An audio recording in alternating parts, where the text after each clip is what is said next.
சங்கீதம் 126:3 சொல்கிறது, கர்த்தர் நமக்கு பெரிய காரியங்களை செய்தார். ஆராய்ந்து முடியாத பெரிய காரியங்களையும் எண்ணி முடியாத அதிசயங்களையும் அவர் செய்கிறார். என்னை நோக்கி கூப்பிட்டு, அப்பொழுது நான் உனக்கு உத்தரவு கொடுத்து, நீ அறியாததும் உனக்கு எட்டாததுமான பெரிய காரியங்களை உனக்கு அறிவிப்பேன். தேசமே, பயப்படாதே, மகிழ்ந்து களிகூரு, கர்த்தர் பெரிய காரியங்களை செய்வார். நீ கையிட்டு செய்யும் எல்லா காரியங்களிலும் உன்னை ஆசீர்வதிப்பார். நீ ஆசீர்வதிக்கப்பட்டவள், நீ பெரிய காரியங்களை செய்வாய், மென்மேலும் பலப்படுவாய். நீங்கள் திடமனதாய் இருந்து காரியத்தை நடத்துங்கள். உத்தமனுக்கு கர்த்தர் துணை. நாம் கிரகிக்கக்கூடாத பெரிய காரியங்களை அவர் செய்கிறார்.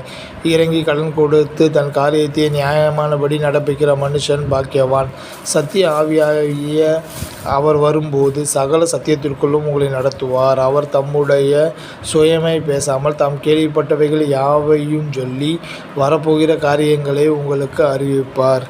இப்பேற்பட்ட தேவன் நமக்கு பெரிய ஆசீர்வாதங்களை தருகிறபடியால் தேவனுக்கே மகிமை உண்டாவதாக. ஆமேன்.